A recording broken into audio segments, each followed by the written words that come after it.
Hey, my name is Masha, and I would like to share a couple things about myself with you today. As far as being introvert versus extrovert, really depends on the situation I'm in. My zodiac sign is a Libra.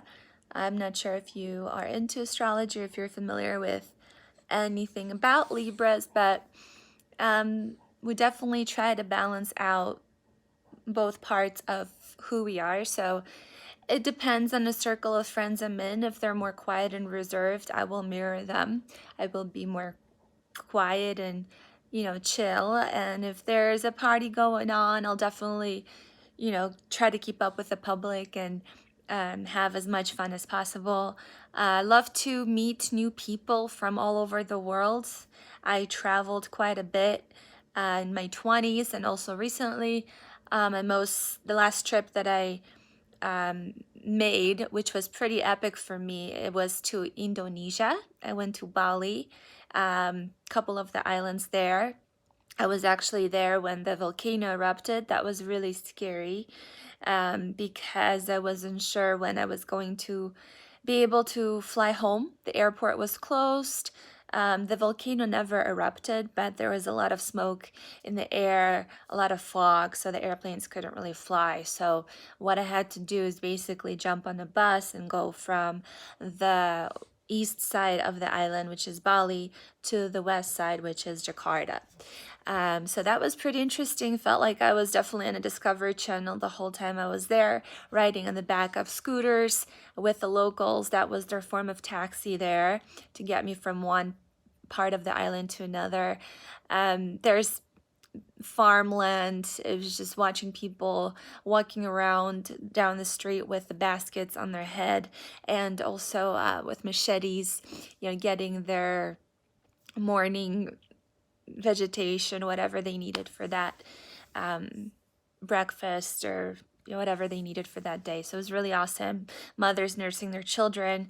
It was a really cool experience. I recommend it to anybody. And also try to get out of the more tourist part of the country. I traveled alone, and thank God nothing happened as of yet to me. So I think that's when you really get to experience the world, when you take yourself out of the familiar, out of the comfort zone. I've been always, most of my life, the one to always turn left when everybody turned right. So I do travel by myself most of the time, if not all, and had the best experiences doing that, because there's also a good part. You can always do what you want instead of always compromising with the other person, or if they're not feeling well, you can pretty much do whatever you want. But as far as driving, it could get exhausting. For example, when I drove from Lisbon, Portugal, through the country down through the south of Spain, all the way to Sevilla, that was pretty extreme trip to take by yourself. So for that kind of, if you're driving, definitely grab a buddy just for safety reasons, so you're not putting everything on your shoulders. It was exhausting. It didn't feel like vacation. It was more like an adventure. But it was really cool. So a big part of me traveling, I love to see the world. I love to meet people from all over the world. I'm originally from Ukraine, Eastern Europe, came to America when I was 10 years old.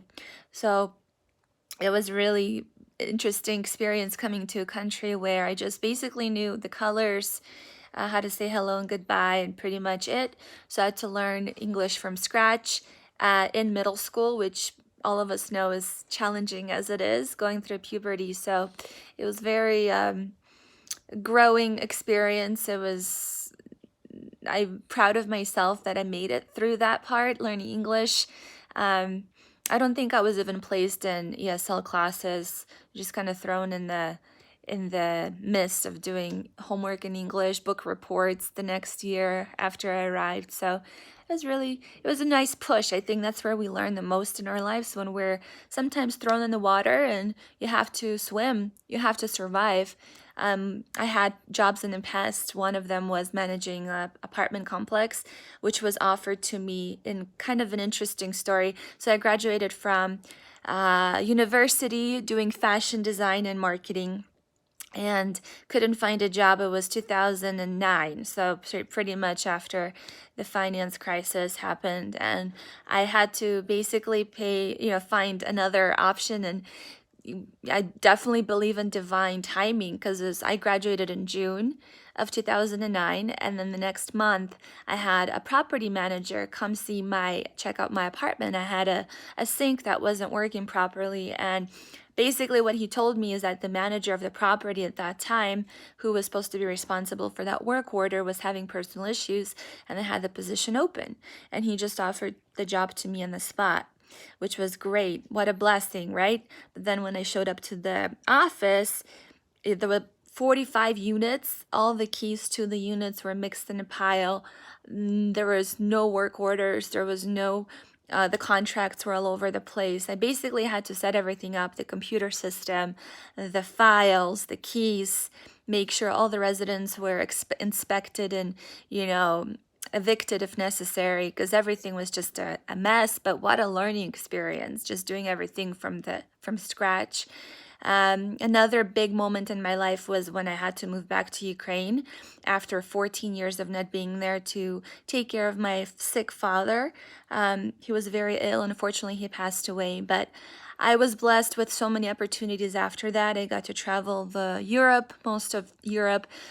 Since Ukraine was so close, I got to spend the last 9 months of my dad's life with him after not seeing him for 14 years. So if anything, I try to look at every experience in life as a blessing in disguise and be grateful for my life and every day. And I'm very happy for this opportunity. Thank you so much for watching the video, and hopefully I'll hear from you soon.